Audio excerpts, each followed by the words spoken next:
Olá, meus amigos, sejam bem-vindos a essa programação, a essa transmissão, e que Deus abençoe a sua vida, a sua família, Ele seja glorificado através da sua vida. Aliás, a vontade de Deus, nós falamos essa semana sobre o pão nosso de cada dia, e no pão nosso de cada dia, na oração, a primeira coisa que Jesus ensina é o seguinte, é de se dirigir ao Pai, o Criador de todas as coisas. Por isso ele disse, Pai nosso que estás nos céus, santificado seja o teu nome.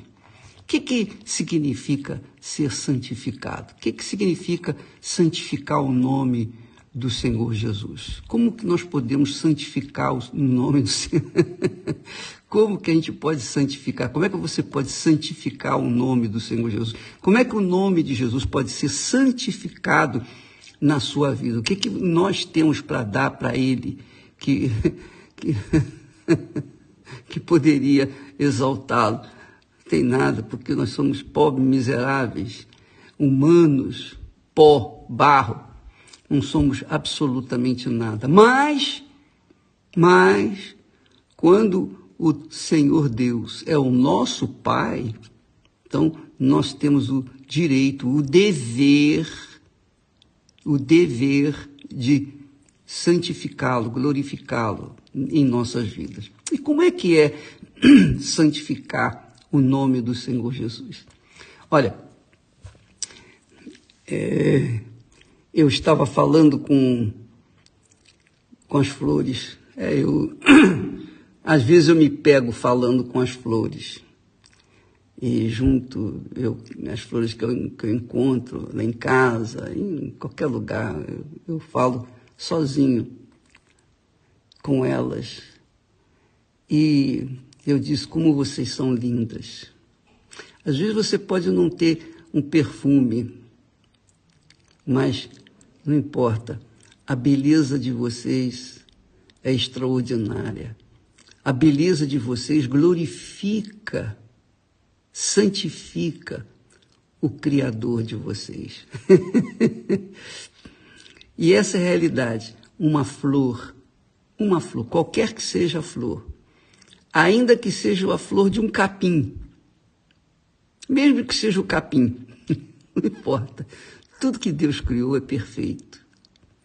E é para a glória dele, para que nós venhamos ser a glória dele. Quando Deus criou Adão e Eva, foi para que eles viessem ser a glória dele neste mundo. Então, quando Jesus nos ensina dizendo, Pai nosso que estás no céu, santificado seja o vosso nome, é exatamente isso. A minha vida venha ser a glória do Senhor neste mundo. O Senhor seja santificado, honrado, glorificado. As pessoas vejam a minha vida e glorifiquem a Ti. É isso que as rosas, as flores, em geral, falam para mim. Olha, eu sou assim, bela, bonita e tal, porque o meu Senhor me fez assim, para que o ser humano viesse ver, de alguma forma, a glória de Deus na minha vida. Eu sei que eu tenho vida curta. Eu nasço hoje e sou bela à tarde, à noite eu murcho, e no dia seguinte eu caio e vou ser jogada no lixo ou no fogo. Mas não importa, enquanto eu viver, enquanto eu tiver vida, enquanto eu tiver beleza, enquanto eu der o meu perfume, emprestar o meu perfume, eu vou glorificar, eu vou santificar o nome do meu Criador.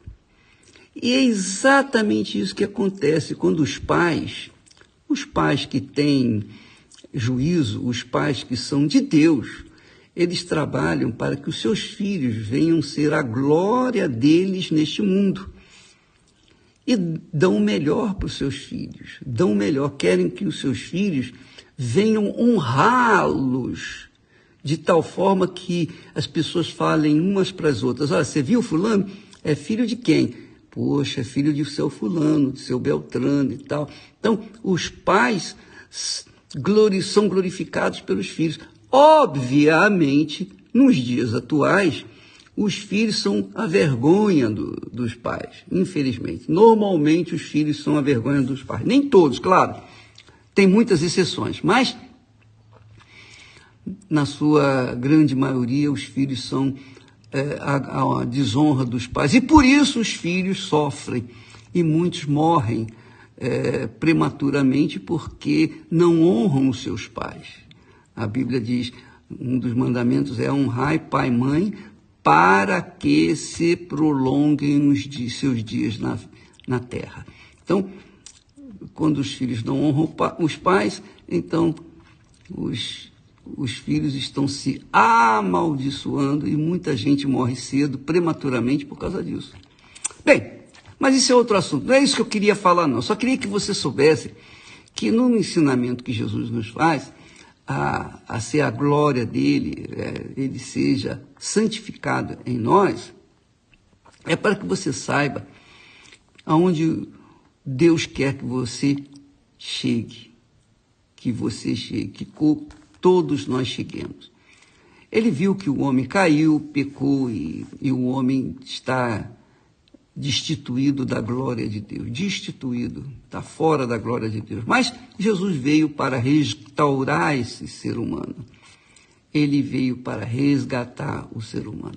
E quem o aceita, quem se entrega, quem se submete à sua vontade, é óbvio que esse vem se tornar verdadeiramente um filho de Deus que vem honrar o seu Pai eterno, de fato e de verdade. Mas para isso existe uma condição para que o projeto, o plano de Deus para a sua vida, para as nossas vidas, tenham efeito. Não basta o que Deus fez por nós. Ele amou o mundo de tal maneira que deu o Filho dele para quem crê nele não pereça, mas tenha a vida eterna. Mas quem crê? Quem crê? Ah, bispo, eu creio, eu sou da igreja A, B, C, eu já fui batizado nas águas, enfim, eu já fui até batizado com o Espírito Santo. Então vamos ver. Vamos ver o resultado dessa crença que muitas pessoas têm. E talvez você seja uma delas. E o assunto que eu vou tocar aqui agora é de vital importância para que a sua vida tenha um efeito para a glória de Deus, para que Jesus seja santificado em você. Não tem outra saída, amiga e amigo. Quando há crença no Senhor Jesus, há comprometimentos, há uma atitude que mostram isso. Quando João Batista veio preparar o caminho da vinda de Jesus, João Batista trabalhou com o arrependimento. É chegado até vós o reino de Deus. Arrependei-vos, disse João Batista. Arrependei-vos. E as pessoas se arrependiam. Muitos se arrependiam. E o que acontecia em seguida ao arrependimento? Vinha o batismo nas águas. Então, João Batista estava lá no deserto, as pessoas é que iam até ele. Ele não ia nas cidades, ele não entrava nas cidades para pregar o evangelho. Não, ele ficava lá no deserto. Quem quisesse se arrepender, quem quisesse consertar a sua vida com Deus, quem quisesse ser a glória de Deus, quem quisesse ser salvo, que fosse lá no deserto encontrar com ele. Ele vivia no deserto. Então as pessoas iam, multidões iam, porque tinham interesse na salvação. E a verdade é que não há salvação, primeiro, se não houver arrependimento. Se a pessoa não se arrepender, não há como ela ser salva. Não há. Ela tem que se arrepender. E o arrependimento não é um sentimento de remorso. O arrependimento envolve um abandono definitivo do pecado. O arrependimento envolve o ódio ao pecado. O ódio ao pecado. O arrependimento envolve você nunca mais nem pensar naquilo que você fez. O arrependimento envolve atitudes que mostram que realmente a pessoa morreu para o mundo, morreu para o pecado. E se morreu para o mundo, se morreu para o pecado, então ela mesma tem o desejo enorme de ser sepultada, que ela quer ser enterrada. Se o defunto pudesse falar, o defunto diria, por favor, me enterre, eu não quero ficar aqui em cima da terra, porque todo mundo vai me ver apodrecendo, cheirando mal, eu não quero isso, me enterre, por favor. Se o defunto pudesse falar. Mas a verdade é essa, quando a pessoa morre para o mundo, ela quer ser enterrada, ela quer ser sepultada, que significa o batismo nas águas que nós realizamos. Jesus foi batizado nas águas. O povo de Israel foi batizado nas águas, primeiro, quando saiu do Egito, passou pelo meio do Mar Vermelho. Isso era um batismo. Depois o povo de Israel, o novo Israel que nasceu no deserto, porque aquele povo que saiu lá do Egito morreu no deserto. Então nasceu um novo povo, uma geração nova. Essa geração também foi batizada no Rio Jordão, quando Josué passou pelo Rio Jordão com aquele povo, atravessou o Rio Jordão para conquistar Jericó. Então, o batismo nas águas, que eu queria que você soubesse, é tão importante quanto o batismo com o Espírito Santo. O batismo nas águas é tão importante quanto o batismo com o Espírito Santo. Ah, bispo, então eu estou bem, porque eu já fui batizado. Aí é que está. Ser batizado nas águas é simples, é fácil. Basta você ir lá, o pastor mergulha você na água e pronto, acabou, você foi batizada. Mas quais são as atitudes que o batizado nas águas tomam naturalmente? Imediatamente o batizado nas águas, que é sepultado, aquele corpo que pecou, agora está sepultado. Então a pessoa recebe um corpo, obviamente novo, supostamente novo, e ela passa a viver uma vida nova. Aqui a Bíblia fala que aquele que está em Cristo, nova criatura é. Então o batismo nas águas, quando ele acontece de fato, quando ele verdadeiramente tem efeito prático, a pessoa sai das águas e odeia o pecado, porque ela não quer entrar naquele ciclo vicioso de ser batizada, voltar para o pecado. Não existe isso. Se ela faz isso, é porque o batismo dela foi um banho, ela tomou um banho, mais nada. Ela tomou um banho, mas ela não precisava ir na igreja tomar banho. Ela podia tomar banho em casa, mas ela tomou um banho. Por quê?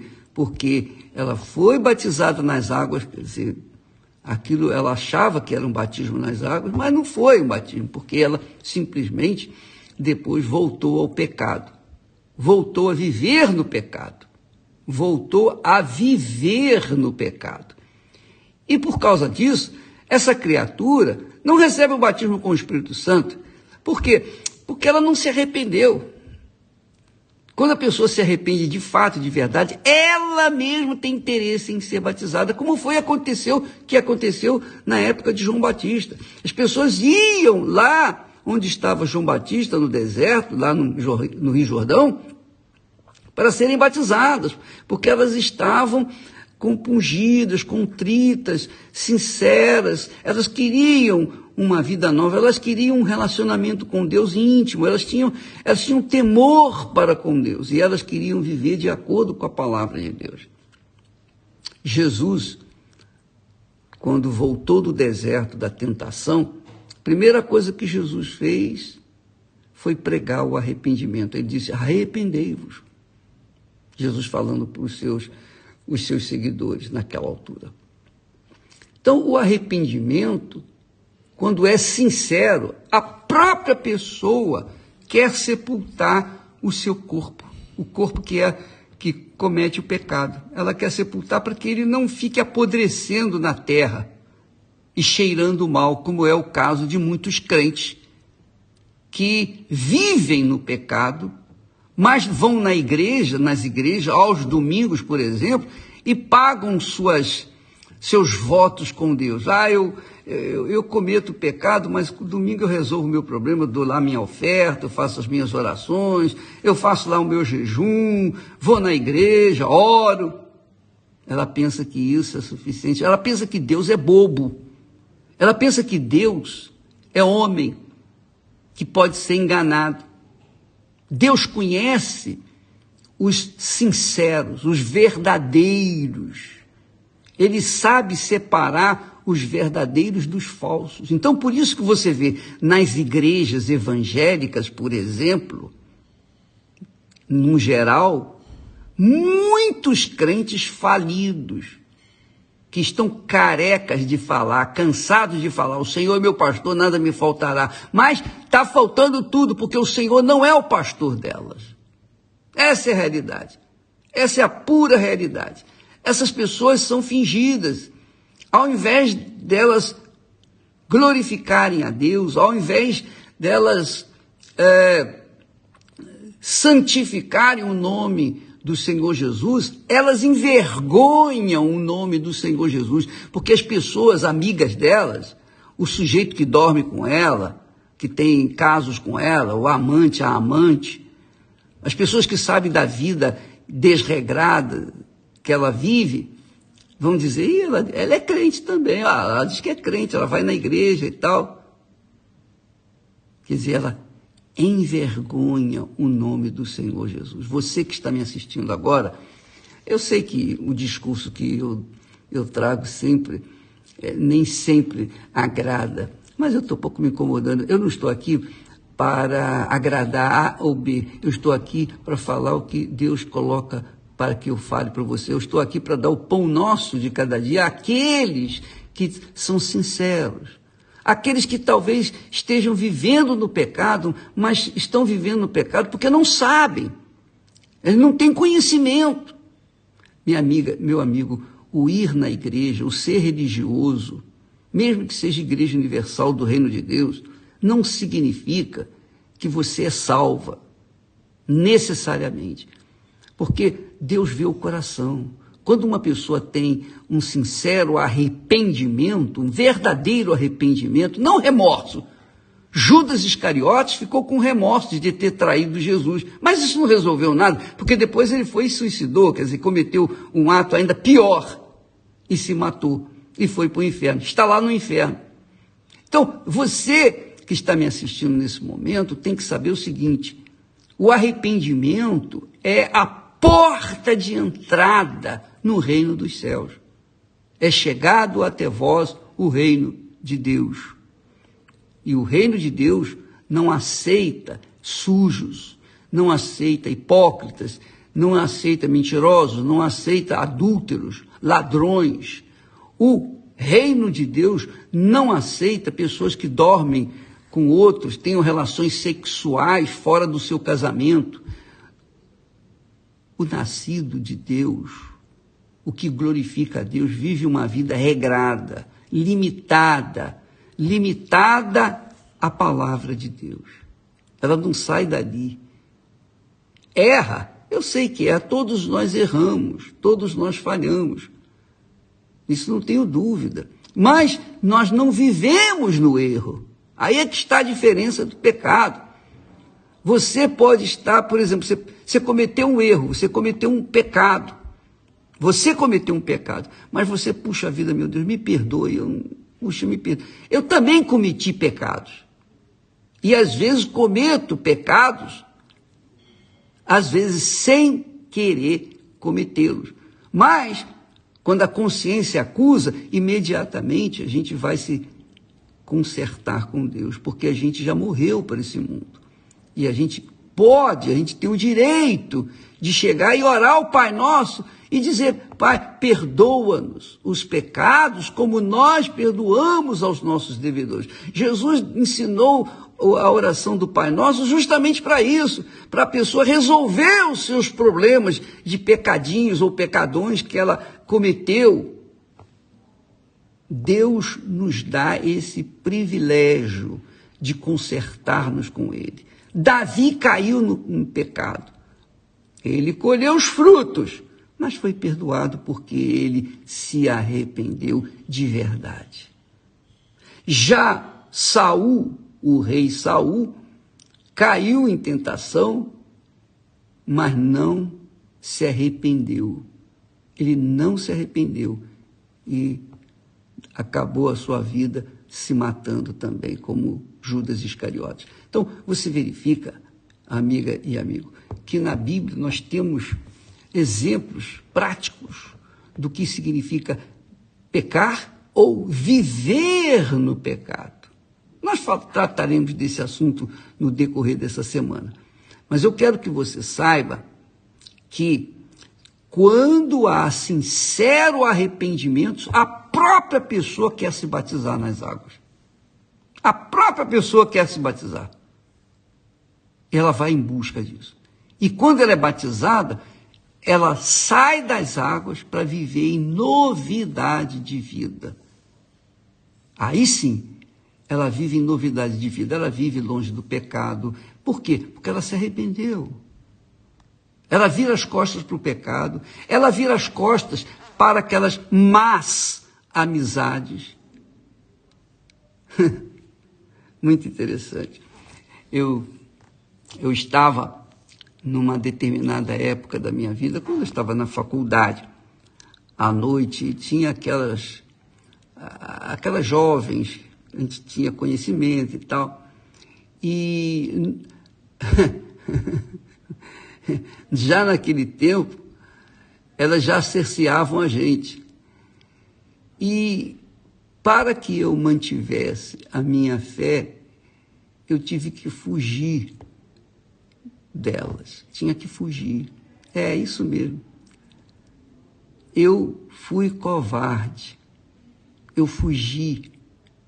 Eu me lembro daquela jovem. Até hoje. Não esqueço. Eu fugi dela. Fugi. Eu fui covarde. E essa é a atitude do sincero, da pessoa que verdadeiramente se arrependeu. Ela foge do pecado, ela é covarde para o pecado. Ela não é covarde para enfrentar o inferno, mas é covarde para fazer aquilo que desagrada a Deus. Ela é covarde para fugir do pecado. Fugir, ela foge do pecado. Então, fuja das más amizades, minha amiga, meu amigo.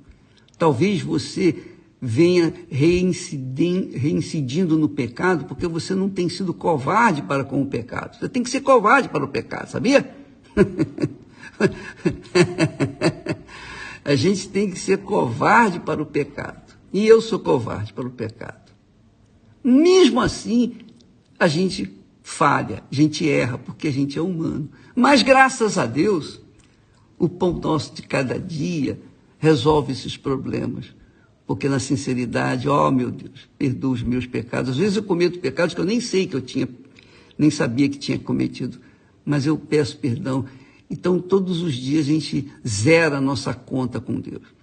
Porque Deus sabe que eu sou covarde para o pecado. E Ele gosta disso. E Ele quer isso de cada um de nós. Esse é o verdadeiro arrependimento. Aliás, nessa semana que vem agora, do dia 10 até o dia 17, nós teremos a campanha do arrependimento em toda a Igreja Universal do Reino de Deus. Se você ainda não se arrependeu, talvez você tenha tido um sentimento de tristeza pelo pecado, mas foi apenas remorso. Depois passou, aquele sentimento passa e você continua no pecado. Mas se você é aquela pessoa que se arrependeu, então, minha amiga, meu amigo, continua sendo covarde para o pecado. Seja covarde para o pecado. E Deus vai honrar a sua covardia e vai te dar a vitória. Deus abençoe e até amanhã em nome do Senhor Jesus. Amém.